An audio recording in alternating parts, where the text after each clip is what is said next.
akutyira ramangwana hoskiri unogona kungomuka zvichinzi kapi zvavharana asi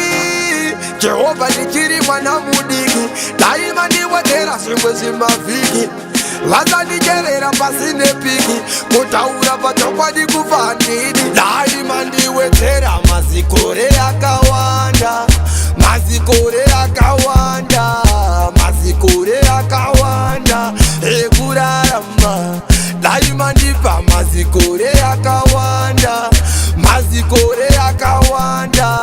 mazikore akawanda ekurarama hakuna munhu wanoda kufa kutaura vehakuzi kwedu kuda ndimi mutori ndimi nyakupa saka ndokumbira daima mundizuka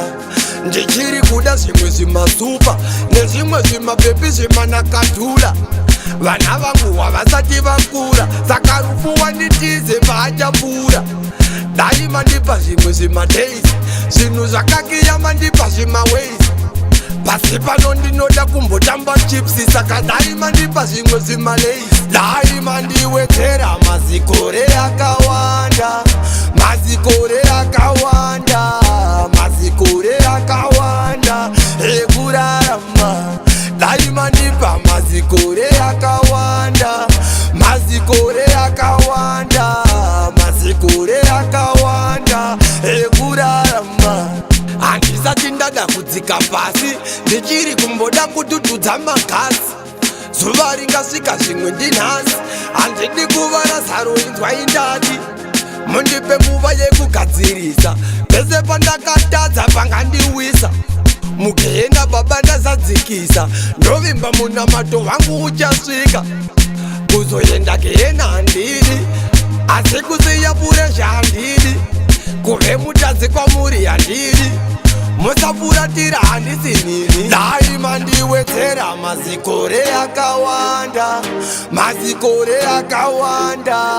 mazikore akawanda ekurarama daima ndipa mazikore akawanda mazikore akawanda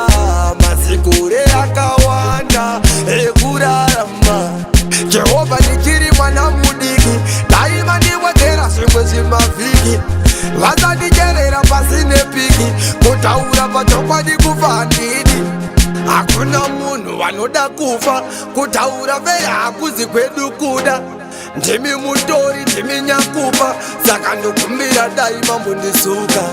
ndichiri kuda zvimwe zvimasupa nezvimwe zvimabhepi zvemanakadhula vana vangu havasati vakura saka rufu wanditize vaachapfuura daima ndiwedzera mazikore akawanda mazikore akawanda